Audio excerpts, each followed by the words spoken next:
Peggy 18. Homefront multiplayer is large-scale warfare. Complete and total bedlam. Epic vehicular warfare. Fast-paced, Exciting. fun. Homefront multiplayer takes place during the occupation wars.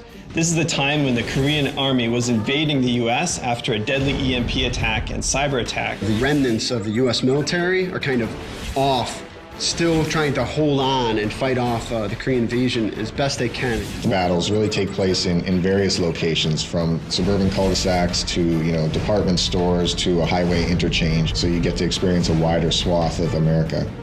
The multiplayer design goals really stems from wanting to build a large-scale warfare experience to really be the category leader in that audience. Make it accessible, make it intuitive, but most of all, make it a lot of fun. So you have infantry, you have drones, you have tanks, LAVs, helicopters, all those brought together in the battlefields. There's a lot of action going on. When you play Homefront, there's a tank rolling in, getting blown up, there's a helicopter overhead. We want to bring all those tools together into a really tight, cohesive package. What we're really trying to do is make the game play different than any FPS that you played before.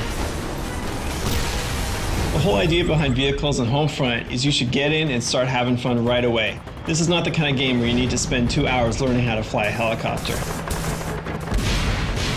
Battlepoints really gives us an in-game economy. So you're doing actions in the game, and every one of those actions is earning you points. So Battle Points basically allows us to put a price on each vehicle, to put a price on every special weapon. Rather than just saying like, oh great, you captured that objective, here's some experience, we're saying, hey, you captured that objective, that's great, now here's a tank. You can buy everything from tanks, helicopters, to drones, to additional ammo for your RPG. The idea with Battle Points is buy what you want when you want it. So if you're fighting a vehicle and you need a new rocket launcher, you can pick one up right on the fly.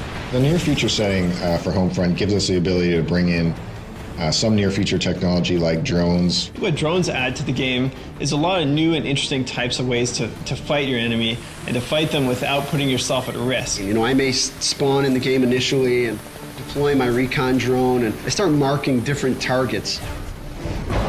Ground control, everyone races for these 3 objectives, and then when you capture an objective, you start gaining points. Now, when you gain enough points, it'll actually push the whole line over to the enemy section. You're not spread out amongst a vast area. You feel the infantry-style combat, that intense battle for the objective points, as well as have the epic vehicular warfare reigning in. Ground control is different from other objective-based game modes because you get to fight over new spaces. The objectives will move to different locations, and you'll have to use new strategies when you get to those areas. So in essence, you're not just playing on the same map for 12 to 15 minutes, you're playing on 2 or 3 different maps, because all the gameplay is localized around those objective points. And as players start earning points, you're going to start seeing some tanks on the field, some helicopters. The battlefield evolves in a way that you see something different every minute that you're playing.